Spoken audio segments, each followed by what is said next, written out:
ఆ పిల్లవాడి మీద ప్రేమతోనే ఉన్నాడు మంచాన పడ్డా కూడా. అలాంటి వాడికి ఒకరోజు యమదూతలు కనిపించారు. ఇతన్ని తీసుకెళ్ళడానికి వచ్చారు వాళ్ళు కనిపించేసరికి భయంతో ఏం మాట్లాడాలో తెలియక తన పిల్లవాడు, తనకి ఇష్టమైన పిల్లవాడు ఉన్నాడు కదా, ఆడుకునే పిల్లవాడు, అతన్ని గట్టిగా నారాయణ అని పిలిచాడు. అతను వచ్చి రక్షిస్తాడు అనే అభిప్రాయంతో కాదు, తనకి ఇష్టమైనటువంటి పేరు, తన ఇష్టమైనటువంటి వ్యక్తి యొక్క పేరు ఆ క్షణంలో అతని నోట్లోంచి బయటపడింది.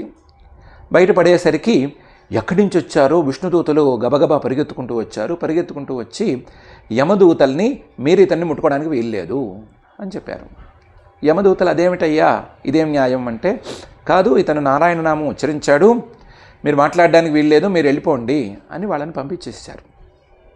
వాళ్ళు పంపించేసరికి వాళ్ళు కొంచెం బాధపడి సరే యమధర్మరాజుకు చెప్పుకుందాం కదా అని వాళ్ళు అక్కడి నుంచి వెళ్ళిపోతే ఈ అజామిళుడు ఆ విష్ణుదూతలతో మాట్లాడదామనుకుంటే వాళ్ళు ఏం మాట్లాడకుండా అక్కడికక్కడ అంతర్ధానం అయిపోయారు.